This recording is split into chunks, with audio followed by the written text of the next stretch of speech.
Pete has how many rocks? How many rocks does Pete have?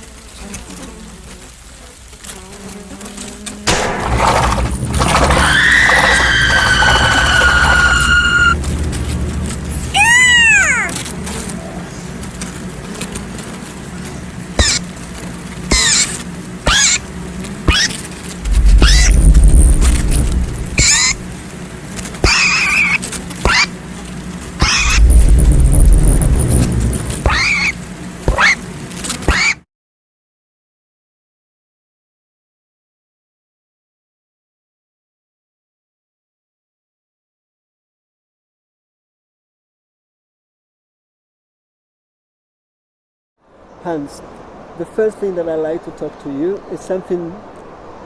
You are for me the most freer director that I've met in my life.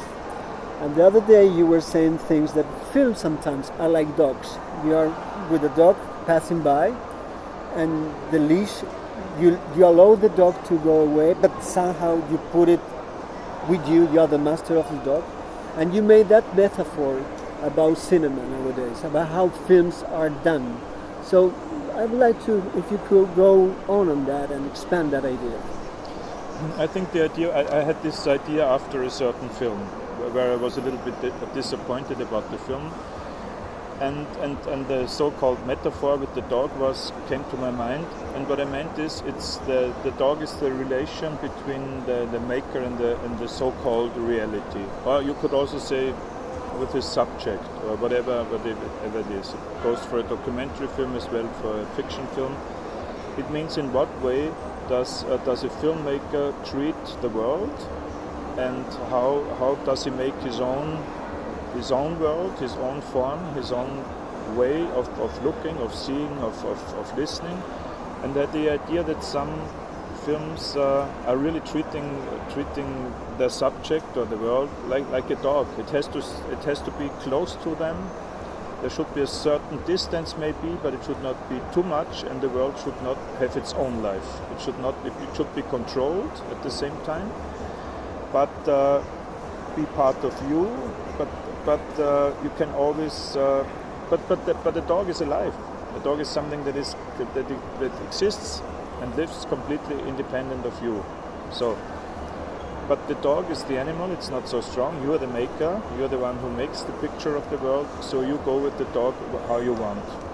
And I think my idea was with this thing is that you should be more generous, more free, and at the same time more exact with what you do and what you show. Not treating it like randomly, like some people do with the dogs.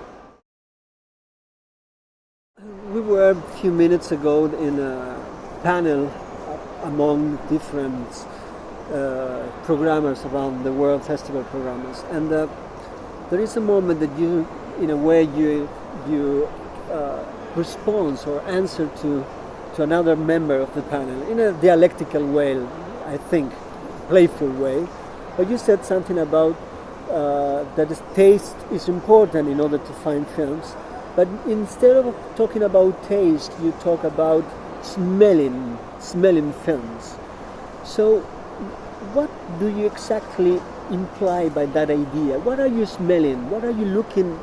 What are the smells that you're looking for nowadays in filmmaking? What I said, what I meant was also, of course, a little bit funny, because I thought our discussion was very serious. You know, we were like, it was like at the university, everybody was delivering a very serious Me Too. So at a certain point, and they were talking about gusto, and political, and the way. And yes. then I thought, how can you make a separation between what is the taste and what is it political, or is it your private taste? Can you have another taste than a private taste? Can I have your taste? Can I have the taste of a society? So I thought what I wanted to say is I think the most sincere thing is if you're following a certain kind of instinct. But the danger, if you say this, is that it might sound anti-intellectual, because it's not about I like it, I don't like it, it's something I go for or not, but it's something. I think that the better expression would be if something really touches your experience, if it has something to do with you, if it is something that I don't know how to say, because but the same thing goes if you refuse it, because there are films I remember very strong things in the cinema were films that I did not feel at ease. When I saw them, I was not sure. I was like trying to find a way, and I had the feeling the film reproaches me. I don't get close to him, and sometimes these things are much more interesting. So when I said I smell it, I mean that there's a kind of instinct with it that is how I relate to the film, but at the same time how the film relates to me. But it doesn't mean that it's intellectual. It's more that I think it's more important that you try to forget some things. I always like the idea that the film starts, or it should always start, but it doesn't start with the blank, with the widescreen. For me, this is really not only a symbol, but it's the widescreen, and then the world comes up, then the film comes up, and I think there should be something like a widescreen also in you, with you. You should also be at the beginning. You should be like. It's so difficult to say because I don't like to say innocent or something, but you should really discover a film and let yourself be surprised by a film, and that's I think what I tried to say. Hans, everybody in the film world, film community, we all know that Biennale has become a place which freedom, it's allowed to think about cinema, to show films that maybe it's a film festival for people who love films. But the interesting thing is that you have been running that festival for 17 years, but in a way you have been doing by yourself. You don't have a programmer team. It's you the one who programmed the film. How could you do that on one hand, and how have you been able to be allowed to be doing that? First of all, Roger, thanks for the big compliment, because it doesn't only go to me but to a lot of people. Because just to explain, if I do the program, it means I do the last decision, yeah. But there are lots of people, and as you know, you are one of these friends and one of these people who give me lots of informations. They say you should see this film. For example, last year you saw a film, you recommended it to me. It was El Lugar Más Pequeño. And because it was shown at a little festival, not a little, but a festival in Mexico. And so without you, maybe I would not have seen the film, and this means I could not have programmed it, and people would never have seen it in Vienna, because it doesn't get a distribution. So I have to say there's a real network of people that help me. But my idea is that there must be someone who really stands for the decision to say I'm showing this film or I'm not showing this film. And what I think, it's not good to have a group of people discussing about the film, sitting there, and then like this afternoon we're going to discuss these 5 films, and then there's the wheeling and dealing and something. So I think at the same time, if somebody has the last decision, he's also responsible. You can criticize him, and I'm also very, as you know, I'm also criticized for what I do. But at least they know whom they can turn to, who shows a film or refuses a film. So this is my idea. But I have to say there are lots of people, but also at the festival, also at the Biennale. I don't like the idea that the Biennale is my festival. No, it's quite clear. I don't. It should not be an ego thing about it, yeah. But I take the responsibility. This is what I do. And how I got this freedom is first of all, it's a very obvious thing. I have success with the festival, and as you say, if somebody, like the Americans say, success is the best revenge. So if somebody goes after you, it's much more difficult to do something against me, because I feel protected by the success.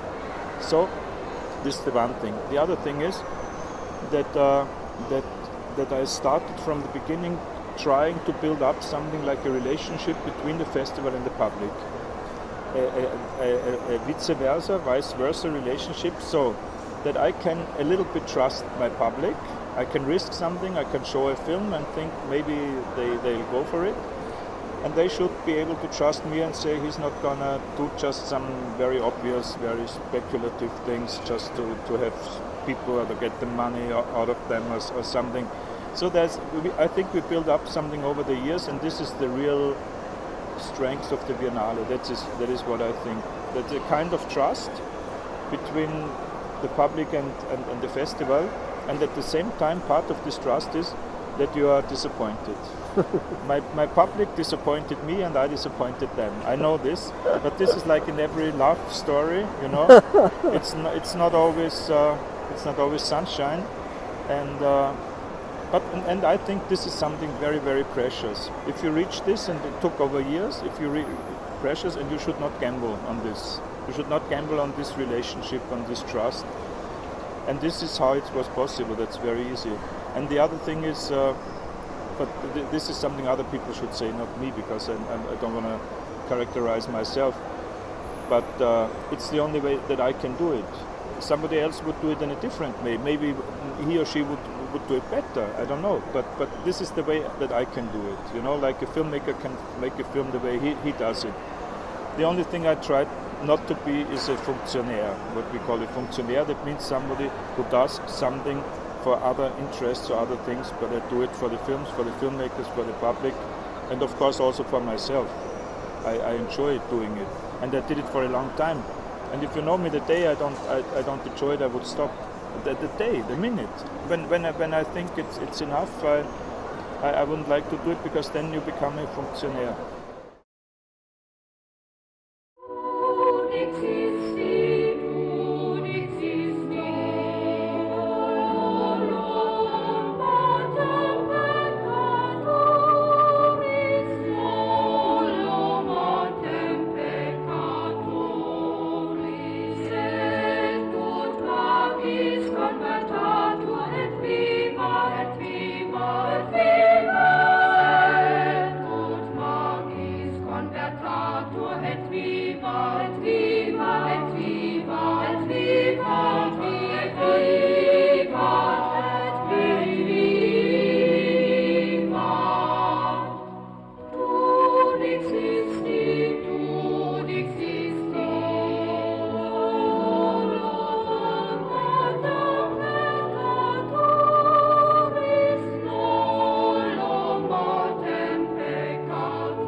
Unter dem Schutz des Herrn Superintendenten.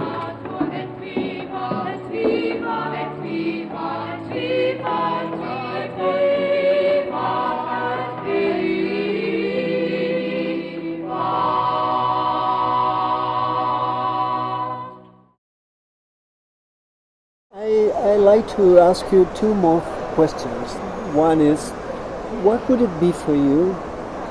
Which is the film or a couple of films which smell better nowadays? And secondly, you have had the privilege to work with the Strauss, yeah, which is a kind of mythical figures in cinema. So I would like to know something about that for our audience. But first, the question of which are the smells, what the best smells of the films nowadays, who are they? You know what I think, Roger? I think it's not which films smell better, but which films smell different. Because lots of films have become to get the same artificial kind of smell, because it's a nice picture. Many things have become a kind of smell that is put together, like in the perfume industry, and you know, this is a little like this, and people will like this.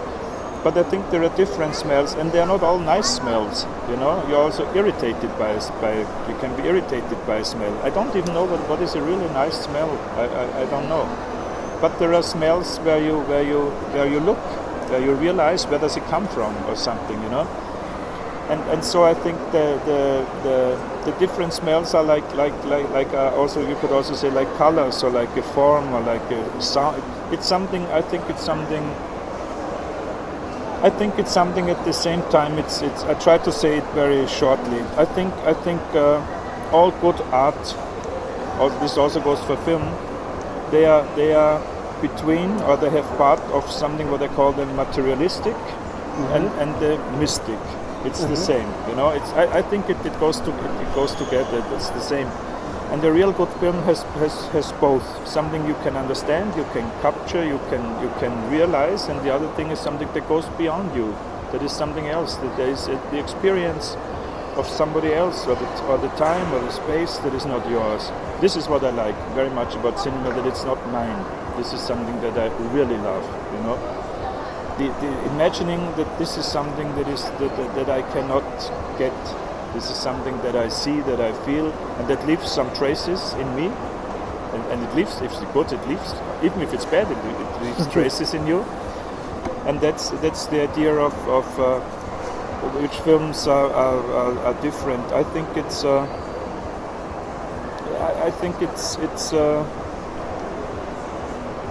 There's a very nice quotation that I wrote not so long ago. It was Jean Renoir. He said, "It's not important to make." He said, "It's not important to make like I don't know." He said like avant-garde or something, but he says you have to make something that comes from your heart. He says this is the real avant. There's no more avant-garde, than if it comes from your heart. And this is something, an idea that I think is very nice for cinema. And the second thing for the Straubs, I was lucky, I was because I was a film critic and I wrote about the films and I showed the films in Vienna, and so one day I got in touch with them when they came to Vienna, and I think we just liked each other. I mean, liked each other. I more than liked them. For me, they were something special. For me, still. Chronik d'Anna Magdalena Bach is still one of, I think, the most important films, and so I met them and we developed a kind of friendship, and for them my feeling is always it has to be very, for them it's important if they can trust someone. You don't have to be loyal, you know, in a way like a Jesuit, but you have to, but they should trust you, that you're not just. And so I had the chance to work with them for 3 different films, and it was very exhausting, I have to say. You know, just to tell you, I'm lazy. I'm not the guy who would go for anything. But for the Straubs, I went up on the Etna, the volcano, in the middle of the summer with 40 degrees in the ashes, and carrying really heavy. They had a 35 millimeter with a plinth that was incredibly heavy. And I walked up and I did this, and I did it because I don't know why I did it. There's a very nice thing I once asked. I asked 2 cameramen of him. Maybe this explains best. I asked Renato Berta, who was cameraman in one film. I said, Renato, why are you working with the Straubs? Because they get more paid everywhere. They have, you know, they don't have to be under these conditions. It's not first-class hotels. And he says it's very simple to say, I can tell you, because these are the only directors where I still learn. He said, with others I do my job and I know what to do, and they explain. But with them, he says, they still surprise me. I still learn from them, and he says this is the biggest privilege you can have. And the other was Willy Lubchansky, who died not so long ago. And he said something, because you also see how different the 2 guys are. He said something very funny. He said, you know, I do this like in Cuba, the intellectuals once a year have to go to the sugar cane field to work. You know, once a year they have to join the working class to do their share for the society. And he says, you know what, the Straubs are the sugarcane field, you know. This is, if I work with Godard or somebody else, it's something different. But this is, I'll do this, and whenever they ask me, I know now it's for the Straubs. And this is very nice, and I think this is how it works also with me. You know, I did things like I went by train by night to Rome to the lab and back and forth and back. At the end, I went like I think once around the world, you know. And now when Jean-Marie introduces me somewhere, like in Paris, he says, "This is the guy who went around the world for us." Sounds very nice, you know. But and the other thing is that I learned very much. I learned extremely much about filmmaking. With them, I never got the idea of making films myself, because I really realized you just don't make films if you want to make films. That you're not a filmmaker if you say I'm a filmmaker, but that is really something serious, yeah, and very nice, also very interesting.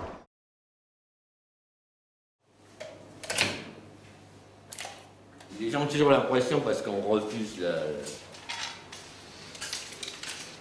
la vraisemblance et le cinéma type télé, Dallas et tout le bazar, et même Woody Allen, Cassavetes, etc., qu'il n'y a pas de psychologie dans nos films, mais c'est pas vrai. Tout ça, c'est de la psychologie. Il n'y a pas de psychologie au niveau du jeu de l'acteur, parce qu'il y a une abstraction théâtrale qui va un peu plus profond que la soi-disant vraisemblance, mais il y a justement entre les plans et dans le montage lui-même et dans la façon dont les plans s'enchaînent, c'est de la psychologie qui est extrêmement subtile. Vero, non si sa mai con questi brutti tipi che girano.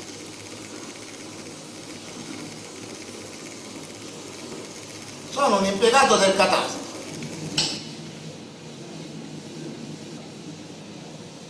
Oh, davvero? Volevano? And the other thing that I learned with them, I joined them but just for my interest, not for work when they were in the montage, when they were cutting a film. And this, I think this for me was the most interesting. You know this film by Pedro Costa where you get an impression. And I saw this with Empedocles and the two films for months. You know, there's 1.5 hours. I was there for like weeks. And I think I learned everything about cinema. Just watching them, listening to them, how they discuss it, why they cut here, why they don't cut here, why they wait until the guy looks like this and looks up, and when they cut, and when it's incredible. And I found out that one cadre makes a difference. Really makes a difference. He says, and the other thing is that I liked a lot is just to tell the short stories. When they cut, they have the material, and then they start to cut a little and more. Then they watch it again. Then they watch what they did before. Then they watch the next thing they didn't cut yet. Then they go a little more. And like this, it goes back and forth. And they never add again. You know, they never put something again on. So you could cut like 4 frames and then say, we shouldn't have cut this. And one day I said, Jean-Marie, this is very strange. I think you're the only filmmaker in the world who cuts like this. Yeah, not like this, like this. And he says, he thinks that he says, you know, if you this is material, he said. This is really material. This is not just up in the air. This is not just film. This is not just picture. This is not just something. So this is a real material. I said, yes, I understand. And he said, you know, if you do a sculpture and you hit something off, and later you want to put it back on with glue or so. They said it won't work, it won't hold. So you have to make this and things like this. And it sounds strange, but this is what I think this is also the materialistic and the mystical about them. That they have this strange. At the one hand, they are really Marxists, and at the other hand, they are completely the opposite. They are something. They belong to some other world. They belong to a world of where people would still believe that the mountain is a man, or that a tree is alive. They belong to this. And once he said something very nice about stones that I liked a lot. Jean-Marie said, you know, a stone is a stone, and in the Schöpfung, You know, when God made the world, he made stones. And I said, Jean-Marie, I know you don't believe in God. And then he said, who says? Who says? Why do you think that I don't believe in God? This is a cliche, Hans. And then he said, but you know, you have a rubin, yeah, and you have a stone that is in the river. And before God, before the Schöpfung, for the creation, they are both the same. They have the same, they don't have a different value. You know, and then we give a certain value and take a rubin, you know, the red stone, put it around the neck of a wife, of a woman, and it looks beautiful. And he says, and this is what you can do. You can put the rubin there, and it's most beautiful. You wouldn't put a stone from the river there. But you should never forget that there are both stones, and that there are both, that they are equal, that they have the same thing in the world and in the Schöpfung. And this is the way they treat the world. There's no hierarchy. They treat everything with the same kind of. They don't have they don't have a way of giving importance or value or something. The first thing is that they really. That's what I loved about them. And these are the things that I learned. So I think I learned a lot from my father. I don't start to talk about him. And a lot from the Straubs. My father was a little bit like them. He was. Bueno. That's all. This was a really long story. Yes.